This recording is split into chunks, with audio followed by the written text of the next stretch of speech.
You get over there, you can't speak Russian.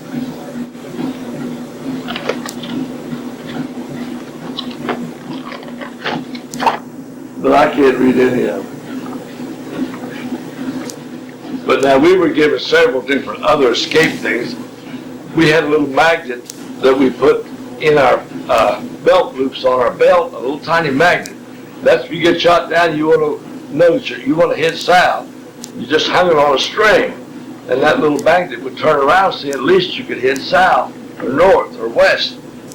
And then we had some other ones. You hide it in your body someplace, swallow it, anything like that. That if you got shot down, you want to have a compass with you, so you know which way to go. And this one here now shows you the way we flew the squadron was set up for bombing right there. That's what that is. This got the lead squadron right here, the high squadron, low squadron. That makes a 30 ship. We flew in 36 ship groups, 36 B-17s together. And it tells the pilot's name right here on this one. I was flying that day with a guy named Stroud. He and I was flying lead pilot of that group. And it was the 21st of February, 1945, when this mission here took off. And that's the actual copy that I took off the wall that day. This is a Bonita, N-I-D-D-A. And this, of course, this is the same thing that one is, but it's just a different day. And I was lucky enough that I kept them all. Every once in a while, some guys had destroyed everything. They blew up all the hangars, and everything was burned. They burned it, and they mined everything in the ground. You had to be careful where you walk. But we did in tents at that time. This picture here shows a prefabricated, what we call temporary building, but we mainly lived in tent for several months. What we were doing, we were flying high point. They took all the guns and the armor and everything off the airplane and put just benches on each side. We could hold about 35 people in each airplane. And we were flying soldiers who had been over New York a long time and had high points. We were flying them to Casablanca, Africa. And when they got to Casablanca, we were down here from Maryland. And we were down here at Montverde. And I got orders to go down to Maxfield, Alabama then, and take another physical. And of course I thought, see, I was in reserves, so I wasn't much worried about it. I thought I'd just go down to Maxfield, Alabama. I've been going to have the improvement ground in Maryland and taking physicals anyway. And I thought, well, I'll just go down there and take a physical because I was in reserve. Not thinking of being called up. So I went down and they said, "How?" You said, we're calling you back up. And they said, you can have as long as 30 days or less. I said, I want all I can get. I want 30 days. So I came home and I had 30 days then to get everything ready to go so that I could go back in service. They shipped me to Randolph-Field, Texas. And I was down there just long enough to get a familiarization in the B-29s, and they sent me out. Then, and of course, had all they wanted up to Wright-Patterson, Ohio. Here's your orders for that. And I was discharged. I was discharged from Wright-Patterson. This was the 2nd of March, 53. This is when I went up to. When you went up there. Yeah. Post Office Box 13, I'm out of Tennessee. Yeah. This is the orders right here. And I was discharged, late in the summer of 53. We got home Labor Day weekend.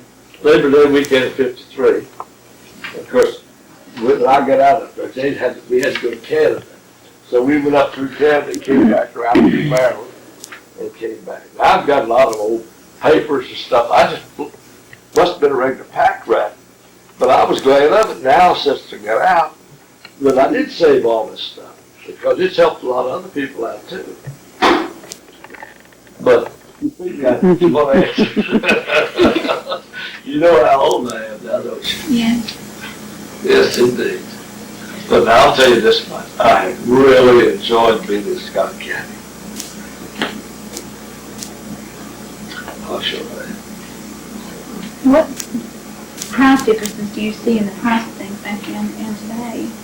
Like in bread, gas? Well, listen, I've said this lots of times. People talk about prices being high. Let's look at it from the standpoint of what we earn and what we spend. I grew up 4.5 miles from Hancock, Maryland, in a country store, something like Miles Terry's out here. We also had my dad had one of the first liquor licenses, the whiskey license, beer in Washington County, Maryland, when I came back. So, but we were the center of activity. We had all the telephones for miles around. And I never had the kerosene lights. I was lucky enough we had a Delco plant. And so we had electric lights when I was born. But anyhow, people on the orchard, that was main employment up around Hancock, was the orchard. At the time that I was in high school, it was about 12 cents an hour. That's what they were paying. Well, gasoline at that time was 14 cents for regular, 16 cents for high test. In other words, that man worked on the orchard, he was going to get 12 cents an hour. And gasoline was going to cost him 14 cents, wasn't it? All right, nowadays you're making what minimum wage, $5? $4.75. Okay, nowadays minimum wage is $4.75, and gasoline is $1.08. I saw the other day, or $1.20. See, now with that $4.75, you can buy 3-gallon gas, can't you? So if you look at it like that, it's so much cheaper. Well, I remember 30-30 rifle in the catalog was $24.95. You know, the guy making 12 cents an hour, you see how long it take him to buy a Winchester 30-30. Now, Winchester 30-30s are $200. They've gone up to about $200 from $185 or something like that. So, but look what that guy can buy, because if he makes minimum wage. You don't have to work near as many hours to buy that gun now as you had to work then. So my argument is, well, you can see it. Nobody had cars back in those days except wealthy folks, new ones. Well, you had to be a doctor. Most of your lawyers were out here selling insurance or delivering mail. They couldn't get a job. School teachers, don't you remember saying? They got $50 a month. Well, not that, but school teachers couldn't all get jobs. Their jobs were scarce. If you had a job, you're real well off. But nowadays, see, most everybody wants a car. You get a car if you have to buy a used one, you know. And you got more clothes right now that people can wear out. The churches down here can't even give them away. Good clothes, new clothes.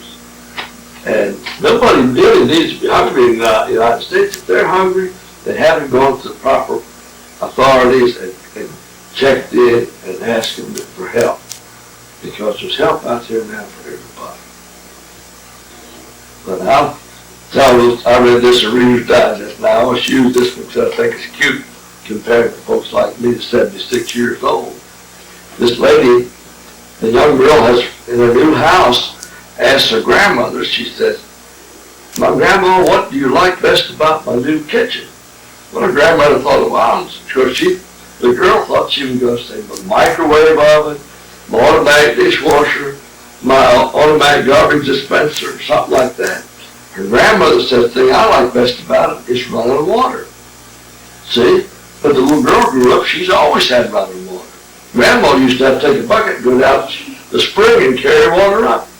So this is what I'm saying, that us old folks, I'm sure, appreciate our standard of living now much more than our youngsters, because the youngsters think anytime you want a soft drink, you just go get it. Back when I was a kid, getting a soft drink was a great big occasion. And if you got an ice cream cone once every 2 months, man, an ice cream cone was really great stuff. Only the wealthy people had ice cream once a week. Now, what else you got there? You pretty much answered most of But now listen, these guys go around bad-mouthing our government. They need to go to Mexico real close. Now, you can't go to Canada because they're almost as well off as we are. But I've been in North Africa, and you want to talk about poor. There ain't nobody in Scott County as poor as them poor devils are down there. And around through Italy after the war was over, and even in Germany. But mainly North Africa.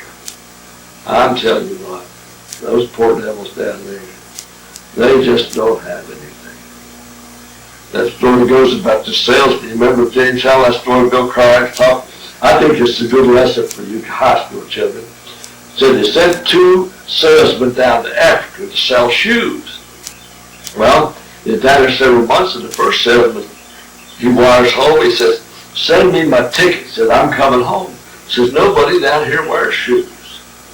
Well, the other fellow was about a week later. He sends home a telegram. He says, send me another 100 dozen pair of shoes. He says, nobody down here wears shoes. Well, what's the difference? Both of them are looking at this situation. One of them sees an opportunity, and the other fellow can't see it, and he wants to come home. But you know anybody that hasn't got shoes needs a pair. So that guy, he's going to sell shoes. And that's a salesman's story. I'm full of you. Let's cut it off.